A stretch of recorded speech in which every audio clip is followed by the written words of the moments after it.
Friends, welcome back to my channel Stree world. और आज के वीडियो की मैं शुरुआत करूंगी एक मोटिवेशनल कोट्स के साथ। मंजिलें भी ज़िद्दी हैं, रास्ते भी ज़िद्दी हैं। मंजिलें भी ज़िद्दी हैं, रास्ते भी ज़िद्दी हैं। देखते हैं कल क्या होगा, मेरे हौसले भी तो ज़िद्दी हैं। जी हाँ, इस कोट को जब मैंने पढ़ा था तो मैं आपको सच बता रही हूँ, मेरा पूरा मूड ही चेंज हो गया।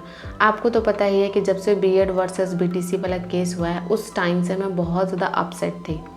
पर फिर मैंने ना अपने आप को बहुत ज़्यादा टाइम दिया, अपने साथ बहुत सारी पॉजिटिव बातें की, सारे सिचुएशंस के पॉजिटिव एस्पेक्ट्स देखे और उसके बाद मुझे बहुत अच्छा फील होने लग गया।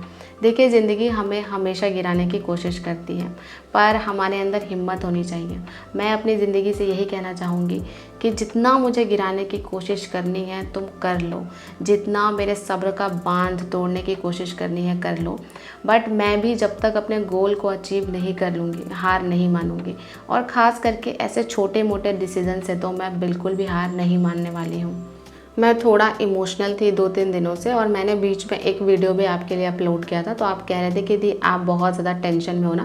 हाँ, मुझे बहुत ज़्यादा टेंशन थी और अपने टेंशन को लेकिन अब मैंने ख़त्म कर दिया है, थोड़ा उसका सोल्यूशन भी ढूंढ लिया है। और आपको भी यही कहूँगी कि आप सोल्यूशन ढूंढिए, क्योंकि इतने दिनों तक एक ही चीज़ को लेकर आप अपना टाइम वेस्ट मत करते रहिए कि अब तो हमें बाहर कर दिया गया है तो अब क्या करेंगे। अभी भी हम बहुत कुछ कर सकते हैं, बहुत सारी अपॉर्चुनिटीज़ हैं हमारे हाथ में। कुछ के बारे में तो मैंने आपको बताया भी था। आप देखिए कि आपका कौन सा स्ट्रॉन्ग पॉइंट है और आप किस एग्ज़ाम को टारगेट करना चाहते हैं।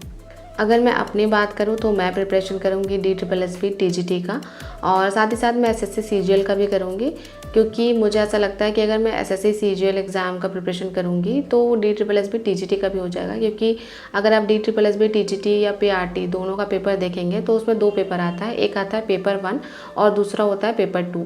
पेपर 1 में आपका हिंदी, इंग्लिश, मैथ्स, रीजनिंग और जीके पूछा जाता है, जो कि 100 नंबर का होता है। और पेपर 2 होता है सब्जेक्ट स्पेसिफिक, जिसमें 100 मार्क्स के आपके सब्जेक्ट से क्वेश्चन पूछे जाते हैं।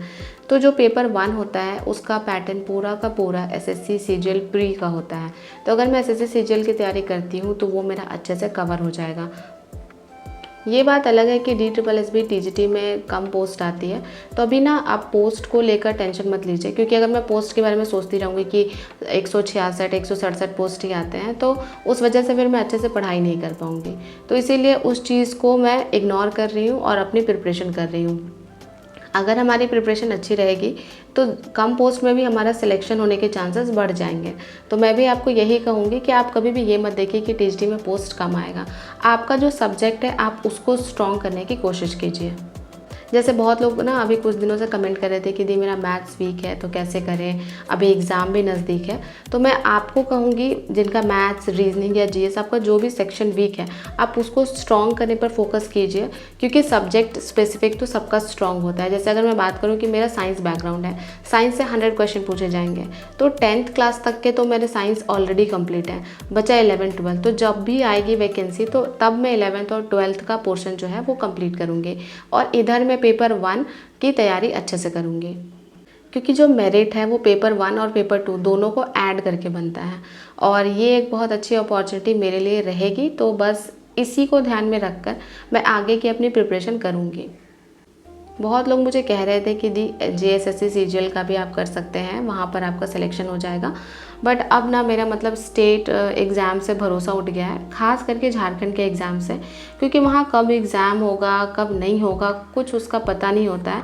जैसे JSSC CGL का ही फॉर्म जो है वो 2015 में आया था, 2016 में शायद से उसका एक बार प्री भी हो चुका है और उसके बाद उसको कैंसिल कर दिया गया। फिर यही फॉर्म 2019 में आया, फिर 2021 में आया और अभी यही फॉर्म 2023 में आया। तो सोचिए इस वैकेंसी को 9 साल से ये लोग अटका रहे हैं। तो मैं अब अपनी एनर्जी किसी भी ऐसी वैकेंसी में नहीं डालना चाहती हूँ जहाँ पे मैं बहुत ज़्यादा मेहनत कर लूँ, पढ़ भी लूँ और एंड में क्या हो कि एग्ज़ाम होने के बाद भी रिज़ल्ट कैंसिल हो जाए, और अगर रिज़ल्ट कैंसिल ना हो तो रिज़ल्ट आने में 5 साल और लग जाए। तो इसीलिए मुझे थोड़ा अभी स्टेट एग्ज़ाम से डर लग रहा है। तो इसीलिए जो भी सेंट्रल एग्ज़ाम होंगे, जैसे SSC CGL हो गया आपका, और DSSB TGT हालांकि दिल्ली गवर्नमेंट की है, बट वहाँ पर बहुत ज़्यादा टाइम टेबल को भी फॉलो किया जाता है। एक बार वैकेंसी आ जाती है तो तुरंत से क्लियर कर दिया जाता है, तो वो हो गया। और अदरवाइज़ और भी जितने एग्ज़ाम्स आएंगे, देखूंगी, स्पेसिफिकली चूज़ कर लूँगी और सेंट्रल गवर्नमेंट के एग्ज़ाम्स को ही अब मैं टारगेट करने वाली हूँ। तो मैं भी आपको यही कहूँगी कि अगर आपका सब्जेक्ट वीक है तो आप टेंशन मत लीजिए। अभी कोई वैकेंसी नहीं आई है टीजीटी को लेकर, तो आप ना अभी एकदम फोकस होकर उस पर मेहनत करना शुरू कर दीजिए, ताकि जब भी वैकेंसी आए तो आपको ये अफसोस ना रहे कि मेरा तो ये कंप्लीट नहीं है, अभी 10 दिन में कैसे कंप्लीट करें, 20 दिन में कैसे कंप्लीट करें। तो जैसे केवीएस की जब वैकेंसी आई थी तो बहुत जल्दी इन्होंने एग्ज़ाम ले लिया था, तो हो सकता है कि अगर टीजीटी की वैकेंसी आए तो बहुत जल्दी एग्ज़ाम हो जाए। तो इसीलिए मैं आपको कहूँगी कि अभी से ही तैयारी शुरू कर दीजिए। तो अभी मैं अपनी पढ़ाई का फर्स्ट स्लॉट शुरू कर रही हूँ और यहाँ से मैं बायोलॉजी पढ़ रही हूँ। यहाँ से ना मैं साइंस कंप्लीट कर लूँगी, क्योंकि साइंस के इसमें क्वेश्चंस बहुत अच्छे अच्छे दिए हुए हैं। और अगर आप टीजीटी के लिए प्रिपेयर कर रहे हैं तो 100 मार्क्स की, तो मेरा सब्जेक्ट जैसे साइंस है तो 100 मार्क्स में साइंस पूछा जाएगा। तो मैंने सोचा कि यहाँ से साइंस के अच्छे अच्छे क्वेश्चन मैं लर्न कर लेती हूँ। तो मैंने बायोलॉजी जो पहले पढ़ा था उसको अभी रिवाइज़ करूँगी। तो सब फर्स्ट स्लॉट में तो मेरा यही टारगेट है। बहुत लोग क्वेश्चन पूछ रहे थे कि दी आप एग्ज़ाम देने जाएंगी या नहीं। तो मैं एग्ज़ाम तो देने जाऊंगी, क्योंकि देखिए फॉर्म फिल किया है, साथ में तैयारी भी की है, और लास्ट में एग्ज़ाम देने से क्यों मैं पीछे हट जाऊं। एग्ज़ाम में देने जाऊंगी क्योंकि इसमें भी ये चांसेस हैं कि अगर कोई पिटीशन हमारे हक़ में आता है तो भले ही देरी होगी, मान लीजिए साल 1.5 साल का लेट होगा, और हो सकता है कि कभी मतलब हमारे साइड भी फैसला आ जाए।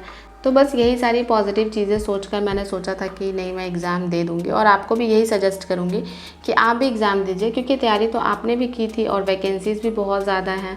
तो एक बार एग्ज़ाम दे दीजिए, क्या ही जाएगा। हर बार तो देखिए सफ़र स्टूडेंट को ही करना पड़ता है, और यही सोच के आप एग्ज़ाम देने आ जाइए।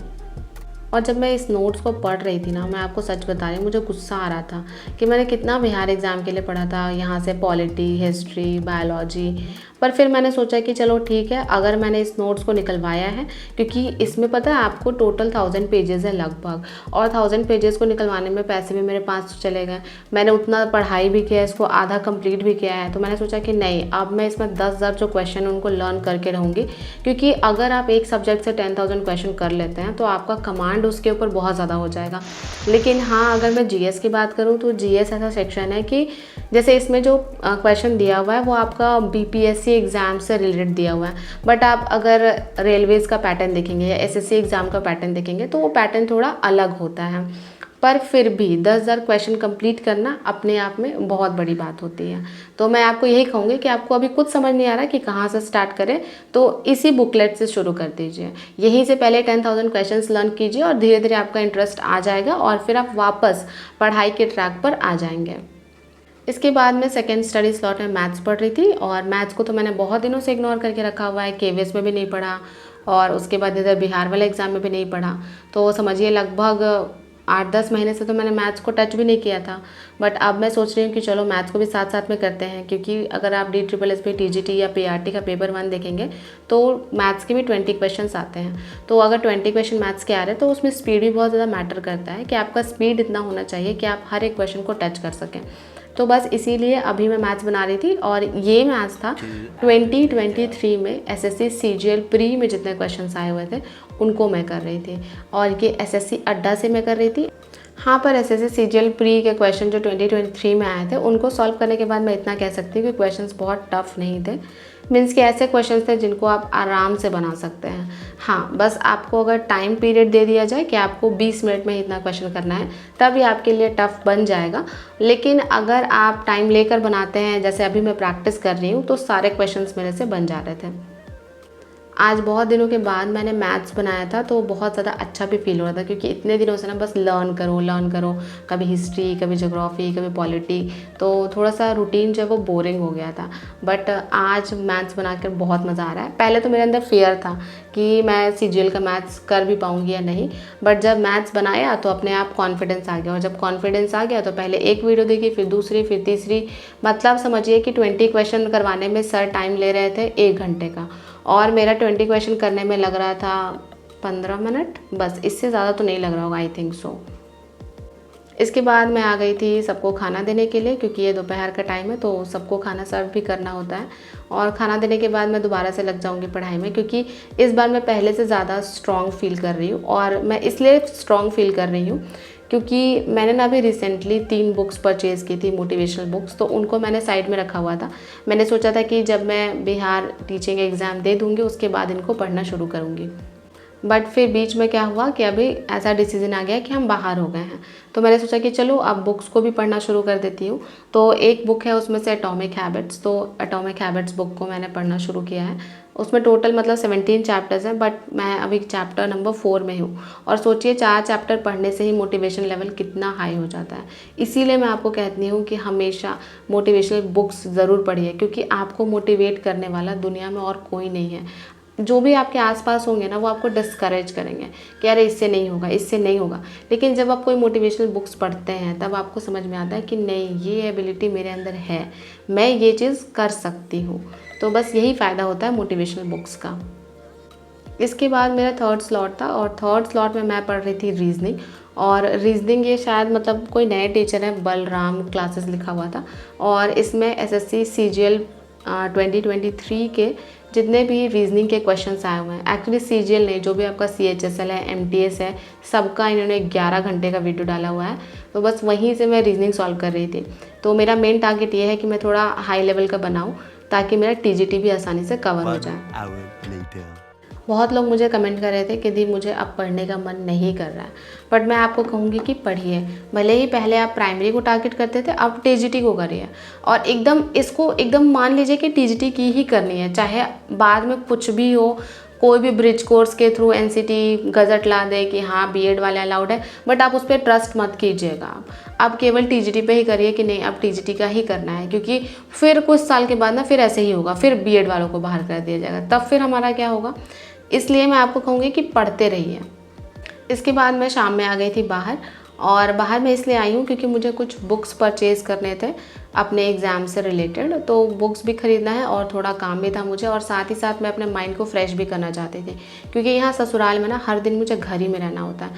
और जब मायके में मैं रहती हूँ तो वहाँ देखिए क्या होता है कि कभी दूध लाने चले जाओ बाहर, कभी कोई सामान लेने चले जाओ, तो इससे क्या होता है कि फ़्रेश होते रहता है माइंड जब हम बाहर निकलते हैं। बट यहाँ पर कहाँ जाएंगे हम, यहाँ पर तो हमें घर ही में रहना है, सारा सामान तो बाहर से लोग ला कर दे देते हैं। तो ये मुझे लगता है कि ये चीज़ नहीं होना चाहिए। इसके बाद हम एक रेस्टोरेंट भी आ गए थे बुक्स ख़रीदने के बाद, और यहाँ पर हमने बहुत कुछ ऑर्डर किया था। अच्छा खाना खाया, बहुत अच्छा फील हुआ। मुझे ऐसा लग रहा था कि मेरी एनर्जी धीरे धीरे वापस आ रही है। लड़कियों की डीमोटिवेशन का एक कारण ये भी होता है, स्पेशली जो बहुएं होती हैं, कि वो घर से बाहर जाती नहीं है ज़्यादा, तो आउटर एनवायरनमेंट से उनका एक्सपोजर कम होता है। इस वजह से घर में रह के डीमोटिवेशन ज़्यादा होता है। स्पेशली अगर आप न्यूली वेड हैं तो आपको तो 4 लोग कुछ सुनाने के लिए भी होंगे, तो उनकी वजह से तो डीमोटिवेशन होता ही है, साथ ही साथ वो आपको बाहर जाने से भी रोकेंगे। तो ये कुछ फैक्टर्स हैं जो हमारे लिए हमारी लाइफ को थोड़ा मुश्किल बनाती हैं, बट हमें इन सब को झेल कर आगे बढ़ना ही है। तो फिर हम वापस आ रहे थे, और वापस आते समय हम ये एक क्लॉक की दुकान पर गए थे। यहाँ पर ना हमें अपने बाहर वाले हॉल के लिए ख़रीदना था क्लॉक, तो यहाँ से फिर मैंने एक क्लॉक परचेज़ किया, और उसके बाद फिर मैं घर आ गई। और अभी ना जो मैंने घड़ी ख़रीदी है उसकी फ़ोटो आपसे शेयर करूँगी, आप मुझे बताइएगा कि कैसी लग रही है।